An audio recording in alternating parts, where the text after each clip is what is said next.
Guanyu Wei, empower parents of kids with brain injury. So why do people wear helmets when they play sports or ride a bike? To protect their heads from injuries, right? Those injuries are called traumatic brain injuries. Every year, 69 million people sustain traumatic brain injuries. And that is about 6 times the population of Ohio and 185 times the population of Cleveland. Traumatic brain injury is the leading cause for disabilities in children. It can cause troubles in talking, thinking, behaviors, and so many other skills. For children, it doesn't just affect the skills that they have already learned.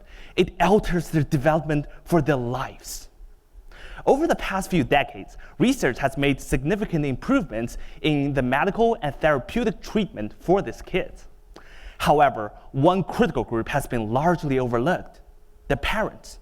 And we know how parents do after the injury is highly related to how well their kids can recover. So have you ever been in a situation where you knew someone needed help, but you just didn't know how to help them? That's the situation of most parents of kids with traumatic brain injuries are like. They are never formally trained, and they're left in the horror of not knowing how to help their kids for decades.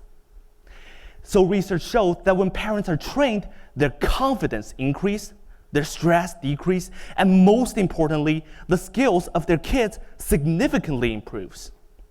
However, globally, there are only 4 programs available to people with traumatic brain injury, and none of which is specifically for kids. And this leaves millions of families without access to appropriate support. And this is where my project comes in.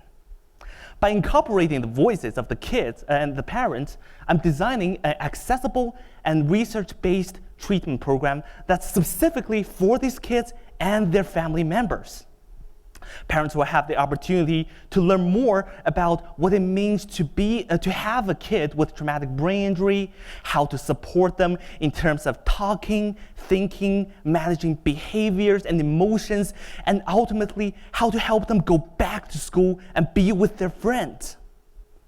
In the following semesters, I will pilot the study with real families, refine it based on measurable outcomes, and I'll incorporate artificial intelligence in the training program to maximize the learning and the application of skills at home.